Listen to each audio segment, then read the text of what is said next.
سلام به همگی، امیدوارم حالتون عالی باشه. اومدیم با پادکست خونه نشین قسمت 5 و اینکه سریع بریم سراغ اصل پادکست. آقا عرفان، راستش من خودم نه درست حسابی ماینکرافت بازی کردم نه فیلمشو دیدم که فیلمش تازگی اومده.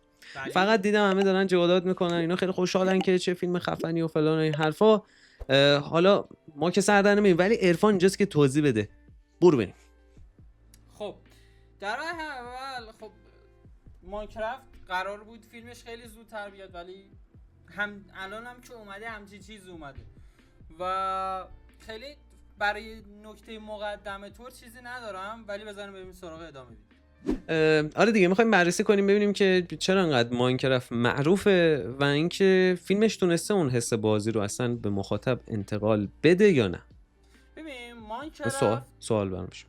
ماینکرافت کلا بازی بود که رنج سنی نمیشناسه واقعا و وقتی که آدم واردش میشه با خیلی چیزها مواجه میشه که مثلا فکر بکنین ماینکرافت یه بازی ساده است، مثلا سوپر ماریو رو اگه کسی دیده باشه یا سنش قد بده حتی دیده باشه، خب این مثل سوپر ماریو مثلا دیگه میریم دوتا به پر میزنیم، دوتا این ور دوتا اون ور تموم.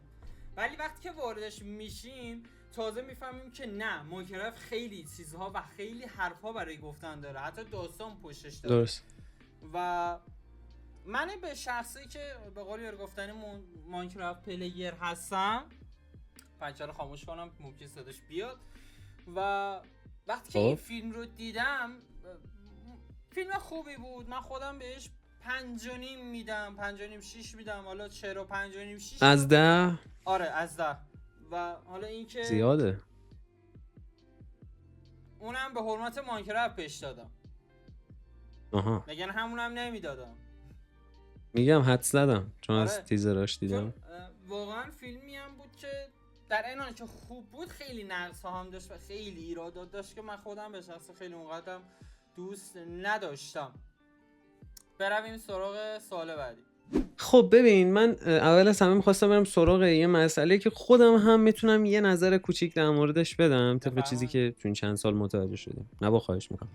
ببین یه سوال، چی شد که فیلم ها رو از رو بازی ساختن؟ قدیم برعکس بود، مثلا یه فیلمی میومد بعد بازیش میومد. الان بازی اومده ولی فیلمه بعدش میاد.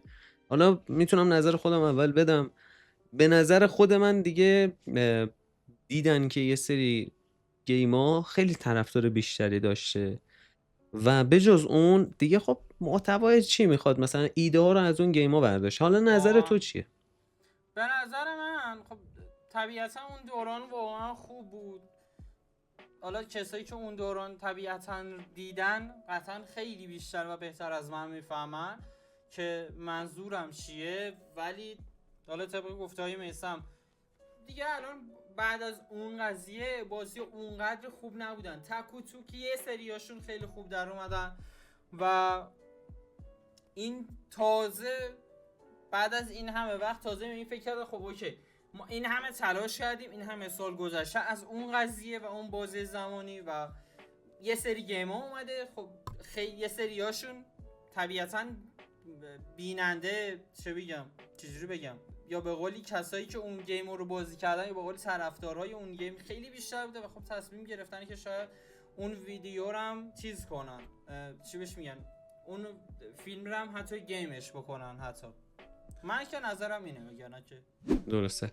ببین یه توضیح کوتاه و مختصر برای اینکه مخاطب هم خسته نشه. خب من حالا تک و توک میدونم چی به چیه تا یه حدی، ولی سال 2009 ماینکرافت شروع شد دیگه. حالا اینکه چی شد و چرا انقدر معروف شد رو میدونی دلیلش رو؟ اصلا چرا انقدر یهو معروف شد اصلا؟ نه من چند سال بعد از حتی اون 2013 که در از اومد و از این حرفا بعدش پلی دادم. فکر کنم یه 4-5 ساله که شاید حتی پلی میدم. ما اینو اونقدر نبودم توش. به نظر دلیل محبوبیتش چیه؟ گیمش میگم رنج سنی نمیشناسه میسم بچه 5 خب نه، ساله آزادیشه. آره دیگه آزادیشه، اون خلاقیتش که توی گیم میبینی، اون گیم پلی نسبتاً روون و جامعه‌ای که داره. یعنی مثلا دیگه واردش میشی مثلا خب با محیطش حال میکنی. الان خودت تو مثلا خودت این گیم رو ساختی، اصلا از دید خود سازندت خودتی که اینو ساختی، به نظر خودت وقتی برمیگردی به سال 2009 و الان رو مقایسه میکنی چی شده که تو دل پلیرها خودتو جا کردی؟ تو سازنده به نظرت چی بود که تاثیر گذاشت؟ جواب خیلی چیزی ندارم برای این سوال واقعا. من خودم رو بذارم جای سازنده میگم اون همون چیزی که خودت گفتی، به نظرم هم خلاقیت داره هم کامله. ببین سبک بقا ما بازی خیلی خفن کم داریم که اینقدر محبوب باشن، نهایت 2-3 تا بازیه و این جزو تاپ ترین گیم های جهانه اصلا، یعنی هنوزم که هنوزه از اون سالهای قدیم. حالا من مثلا سوالم بود چون من خودم 1-2 بار پلی دادم همونجوری گذری، هم موزیکش باحال بود هم محیط چیز عجیب غریبی بود. موزیک اصلا چیز میره ببخشید اسخای ما، محیط گیم یه آرامش خیلی خاصی داشت، در عین حال شبش هم خیلی واقعا پاره شدم. طبیعتاً گیم سروایول دیگه داریم میگیم اسمشو. من به نظرم یکی از چیزهایی که باعث شد انقدر محبوب بشه، حالا بعد از اینکه این قابلیت‌ها رو خودش داشت، خود یوتیوبرها و بالاخره استریمرها و بچهای دیگه خیلی هوای این گیم رو داشتن به نظر من، کلی محتوا ازش ساختن که هم آموزشی بود هم فان بود و عرفان هم یکی از همون آدمای خفن ماینکرافته. حالا هر وقت دوست داشتی بگو چنلت رو و اگه بچه‌ها دوست داشتن حتما ساب کنن. میذاری تو دیسکریپشن؟ نه این پایین آیدی هست دیگه، برین سرچ کن. پایین میاد آیدی برای چی بذارم؟ با خودتون برین چیز کنین دیگه. چیکار میکنی اونجا تو چنل؟ چیکار میکنی به بچه‌ها بگو بعد بریم سراغ. حالا اگه کسی دوست داشته باشه یه سری سروایول خیلی چیل شروع کردم که فعلا داریمش رو، اونقدر آموزشی و نمیدونم فلان و اینا، صرفا چیل میکنیم میگیم میخندیم از هم. حالا اگه دوست داشتین دمت گرم، امیدوارم بهتره کنی. خب عرفان دیگه از این خوشبازی و از این خنک بازی اینا در بیاریم دیگه. آقا یه تیکه میخوام بندازم به تو ماینکرافت، باز بر بخوره و ببینم چه جوابی داری اصلا. این بازی با این گرافیک لگویی چطوری تونست انقدر بهتره کنه واقعا؟ مثلا این گرافیک نداره. اولا که لگو بیاد پای لگو رو با این قضیه باز نکن. نه گرافیکش لگوییه دیگه، مربع دیگه، چیه؟ پیکسلیه، لگویی نیست. لگو خیلی فرق داره داداش. ماینکرافت میگم پیکسلی، راست میگی، آفرین. پیکسلی رو ببینی با این خیلی فرق داره قاعدتا. پیکسلی اصلا نقطه. آره درست گفتم نقطه که آره مربع. آقا چمنش چرا مربع؟ این چیه آخه؟ چرا باید انقدر بهتره که؟ خب دیگه من خودم با سبک بقا کلا حال نمیکنم، احساس میکنم عمرم داره هدر میره تو بازی. تو منو متقاعد کن که این یه چیزیش حال میده. چیش حال میده؟ ببین من اگر باشم بیشتر برای اون خلاقیت و اون آزادی عملیه که داریم، مثلا انواع خونه قصد نمیدونم این طرفا میتونیم بسازیم، نمیدونم حالا اون جادای بحث سروایول بودنش، هم شباش قشنگه هم روزاش قشنگه، انواع اقسام آیتما داره، چیزها داره، نمیدونم ویلیجر داره، خیلی چیزها داره که ارزش دیدن اینها رو میتونه برای من ماینکرافت پلیر داشته باشه حتی. خب این بازی که حالا مثلا قانون خاصی نداره، ببین مثلا میگم من مکس پین 3 رو میرم، یه سری داستان سرایی داره، میری جلو میزنی و بعد متوجه میشی یه پایان بندی داره فلان. این کلا مثلا از این قبیل چیز خاصی نداره. هدفش چیه بازی؟ به کجا میرسی این همه بازی میکنی؟ ببین ماینکرافت اونقدری نسبت به گیم های دیگه داستان سرراست و خیلی روکی نداره. مثلا تو نمیدونی کاراکتر ماینکرافت که به اسم استیو یا الکس حتی میشناسنش میاد، این الان چه اتفاقی افتاده که این اینجاست، این از کجا اومده، اینا رو ما کسی نمیدونیم. حالا توی فیلم این قضیه رو مثلا دارن چیز میکنن، ولی بیشتر در موردش تئوری میگن مثلا قبلا ها انسانهای دیگه اینجا بودن، بعد یه اتفاقی میفته، اینا همه اینا یه اتفاقی برشون میفته و میمیرن و فقط این یه دونه میمونه. و میگم صرفا اکثر گیم به حال تئوری داره بیشتر پیش میره.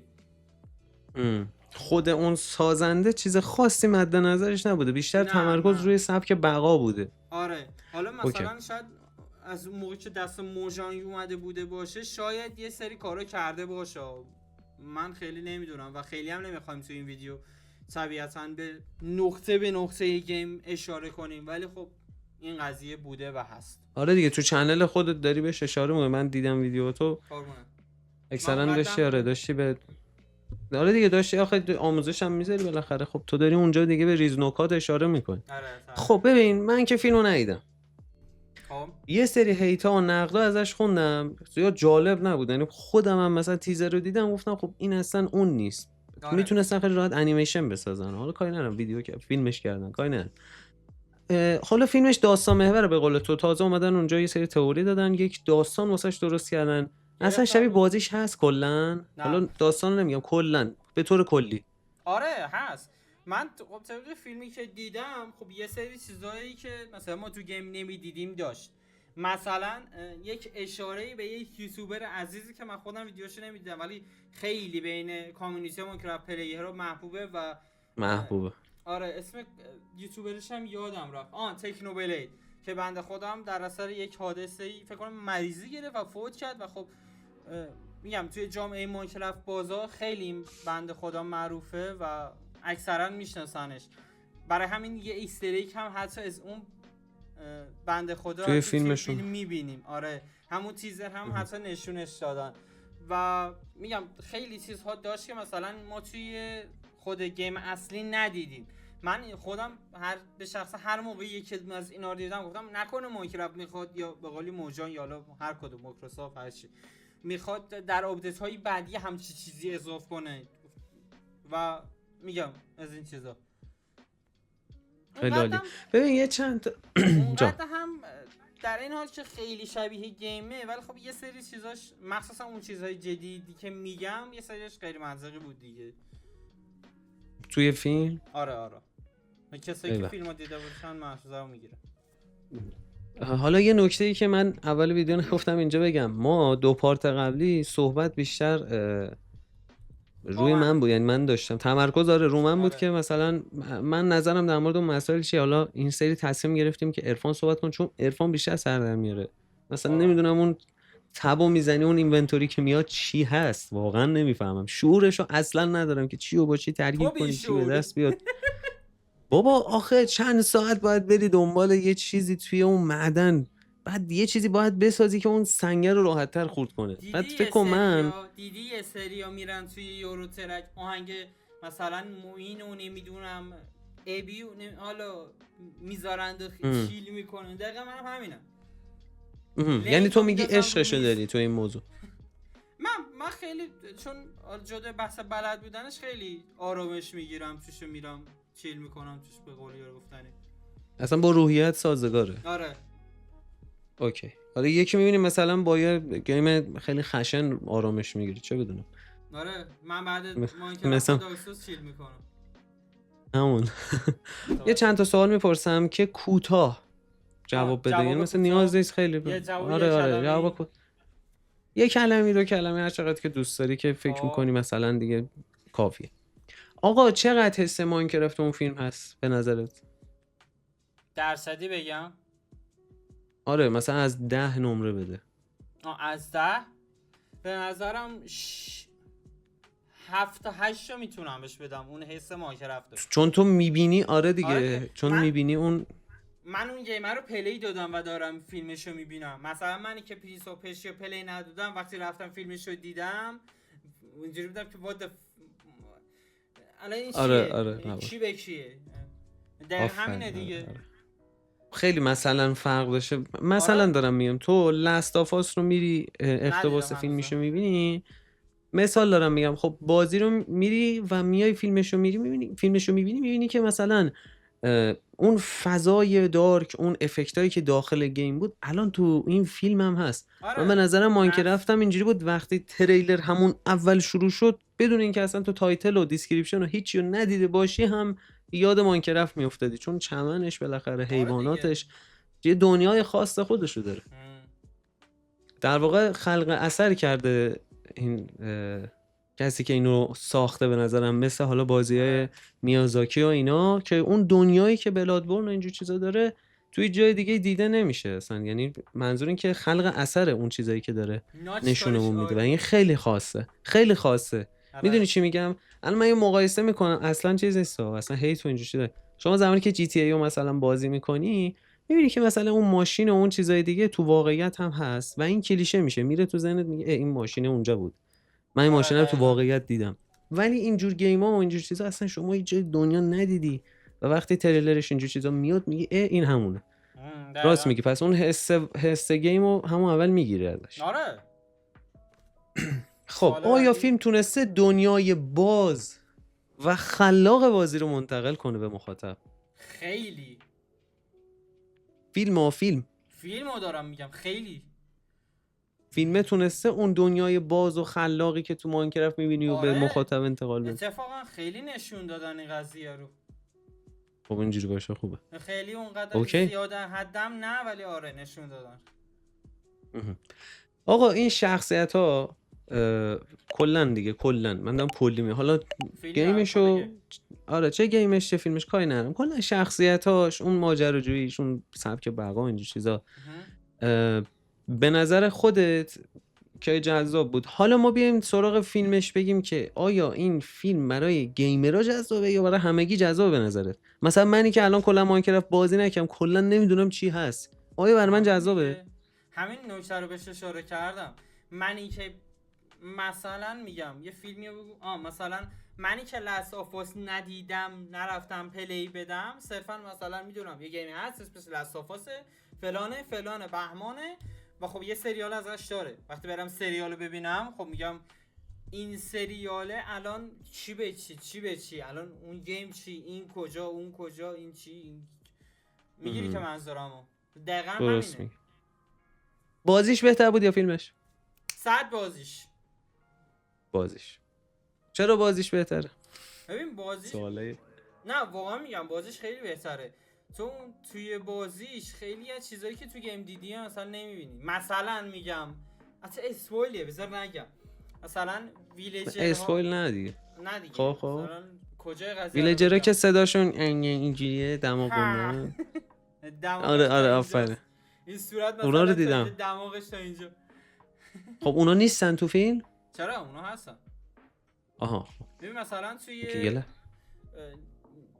ماینکرافت 3 تا ورد داره. خود ارث اصلی یا چی بهش میگن اسمشو یادم رفت. یه ورد ندر داره یا جهنمش، یه ورد اند داره که حالا اون قضیهش فرق داره با اینا که دریچه باز میکنی. آره اون پورتاله. و خب اوکی.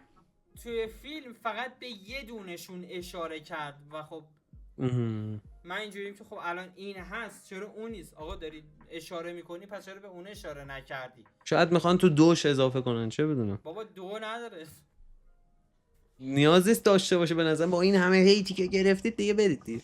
واقعا هیت داره تو این مسائل. مثلا کاراکتر استیو خودش کم بود. جیسون مومو چی میگه اون وسط با پیرن با کت صورتیش؟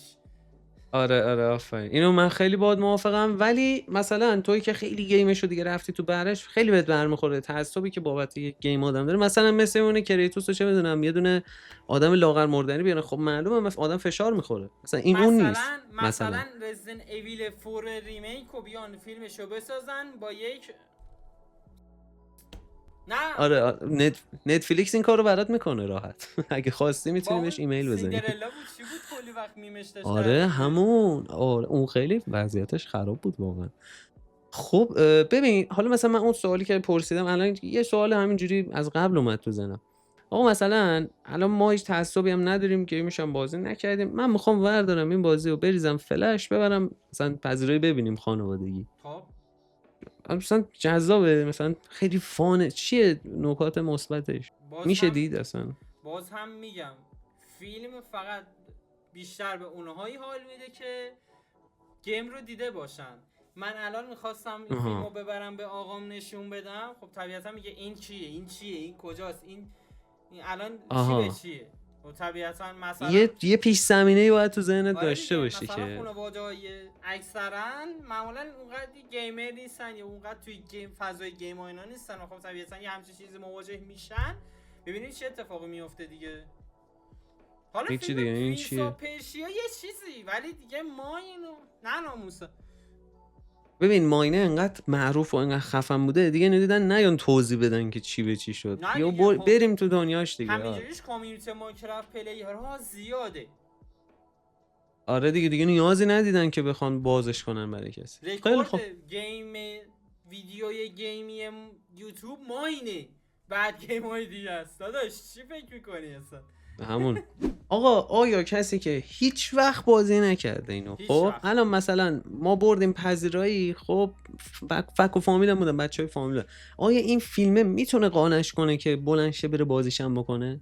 من به نظرم بازیش میتونه متقاعدش کنه بره حالا یه فیلمو یه نگاه بندازه مثل تو. آره ولی تو اگه فیلمو ببینی آیا میری بازیشو بکنی اصلا؟ اتفاقا وقتی که خودم فیلمو داشتم نگاه میکردم به همین سوال فکر کردم و دیدم اگر خودم رو شاید بتونم جای اون موقعیت بذارم واقعا نمیرفتم. شاید.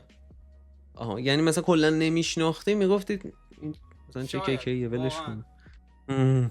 خب اوکی، سوال برای مخاطب تر کردیم و حتما جواب بدید. برویم. عرفان جان شما توضیح دادی، بازم بلی. میتونی توضیح بدی اگه دوست داشتی در مورد اینا نظر بده، اگه نه ما میسپاریم به مخاطب. بلی. من سوالا رو بگم یا میگی چیکار کنیم؟ چند تا سوال کلا یه 3 تا 4 تا میخوای مثلا من بپرسم، اگه تو توضیح دادی خسته شدی یکی در میون من میریم. برو میپرسم. جلو. اوکی. آقا یه سوال، شما ماینکرافت بازید یا هنوز نفهمیدید چرا همه با تبر و بلوک توی این بازی حال میکنن؟ من خودم نمیدونم چرا حال میکنن بعضیا، خب ولی یه دلیل دارم. آقا من یه دلیل دارم خودم که این سوالو طرح کردم. به نظر خود من، آخه چجوری بهت بگم، تو مثلا فکر کن من 10 شب از سر کار میام، خب اگه یه بازی داستانی باشه یه سیزن میبرم جلو، استاپو میزنم میرم میگیرم میخوابم. اینو بری توش دیگه نمیتونی بیای بیرون. آره از اون یعنی نظر خیلی آره سرگرم میکنه. باید آره یه سری چیزا، نه حالا اصلا بحث سرگرمی میشه، چیز زمان میخواد. ببین برای یه سری بازی‌ها، آقا من این مثال دیگه میزنم، دست استرندینگ رو نمیدونم بازی کردی یا نه. یه خاطره میخوام بگم. آقا من ساعت 10 شب میومدم خونه، بعد موقع PS4 هم داشت، PS4 رو روشن میکردم، 3 ساعت در حال دویدن بودم. بابا کی میرسیم به مقصد؟ بعد من بازی رو همون روزای اول پاک کردم، با اینکه خیلی ازش خوشم اومد ولی پاک کردم. آقا چیکار میکردم مثلا؟ من داشتم میرفتم، بعد به این فکر کردم اون زمانی که تو اون گیم دارم میذارم و تو دنیای واقعی میذاشتم الان یه چیزی شده بودم. همین دیگه. همچین چیزی اومد دست استرندینگ همون روز اولی نیم یه رو به اولی که پلی دادم پاک کردم زیر یه رو. بابا کلی راه باید بری یه چیزی رو برسه. حالا من کاری ندارم بعدن وسیله نقلیه گیر میاری، ولی خب باز به نظر ماینکرافت یه ذره قابل تحمل تره تو این موضوع، ولی بازم زمان میخواد. تو آرکام حالا مخاطبم نظر بده. میرفتی زودتر میرسیدی. آره موافقم باید. خب آقا سوال اینجاست که شما واقعا فیلم ماینکرافت رو دیدین؟ اگه دیدین که نظرتون در مورد فیلم چیه؟ به نظرتون تونسته، حالا سوالی هم بود که مثلا اتفاقا بهش اشاره کرد، تونسته اون حسی که داره رو به شما هم انتقال کنه یا جواب شما مثل من بوده؟ دقیقاً نظرتون رو بنویسید تو کامنت حتما. مثلا سوال بعدی. حالا من یه سوال خیلی تخصصی دارم، خب خیلی هم تخصصی نیست، حالا ربطی به قدیمی شدنش نداره، ولی آیا ارزش داره من مثلا نوب توی این گیم که بلد نیستم، آیا ارزش داره تازه شروعش بکنم، یا این که دیگه واقعا خاص شده دیگه همه دیگه میدونن چی به چی، حالا من بیام وسط؟ حالا این سواله که میزنیم با عهده مخاطب، ولی من میخوام یه اشاره جواب داشته باشم برای این قضیه. ماینکرافت حالا جای بحثی که دست کیه و اصلا این حرفا، بعد از یک تایمی خب طبیعتا یه مدت میگذره، یه آپدیت میاد براش و خب تو معمولا آپدیت هایی که میدن یه چیز اضافه میشه و خب منی که مثلا میگم با ورژن 1 ماینکرافت اومدم تو پلی دادم، الان که الان ورژن 1 رو نمیدونم خورده ایه دارم پلی میدم، خب طبیعتا نمیدونم شطور توی گیم آوردن، باراش خیلی بیشتر شده، بزرگتر شده، حتی نمیدونم انمی های جدید آوردن، نمیدونم کلی اینچنتمنت و نمیدونم زره و فلان و بیسار و این حرفا اومده. عزیز واقعا من خودم وقتی که پلی میدم اینجوریم که خب تا یه جاش اوکی، تا یه سری آپدیت ها رو میتونم تحمل کنم، ولی مثلا آپدیتی که چی بود دقیقا، حالا شاید من خودم خیلی موقعی بهش نرفتم سراغش، ولی این چیزایی هست که روی زره های ذره طرح و رنگ و اینا، من واقعا اینا رو نبودم. حالا شوتو رو میتونستیم یه کاری بکنی ولی اونا رو نمیدونم واقعا چی به چیه، خودم خیلی نرفتم روش و واقعا میگم از یک سری آپدیت ها به بعد نمیدونم ماینکرافت داره چی کار میکنه، فقط هست انگار گفتن داریم میدیم این آپدیتو. حالا من همینجوری اومد تو ذهنم، اونم این بود که آیا این بازی میمیره یا نه.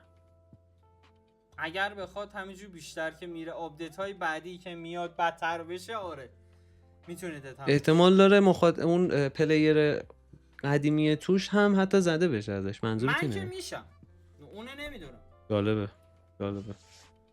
آره متوجه شدم چی میگی. چند تا مثال اومد تو ذهنم دیگه، وقت مخاطبو نمیگیم. یه جنبندی نهایی بکنیم و بریم که برای خدافظی از خب عشقا. جنبندی اول تو شروع کن، برو جلو. آقا منی که به نظرم مثلا توش نوبم و تویی که توش حرفه‌ای، به نظرم بیایم یه نظری بدیم. حالا چند دیدگاه ویدیو چند.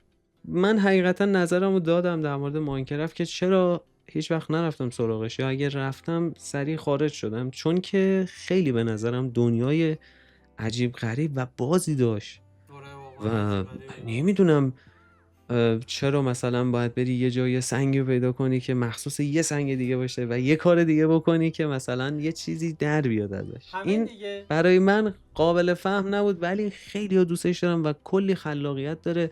خیلی از مدارس توی خارج، حتی شما فکر کن توی چین من شنیده بودم که اینو نیم ساعت یه ساعت میذارن بچه ها بازی کنن که خلاقیتشون بره بالا و برگام.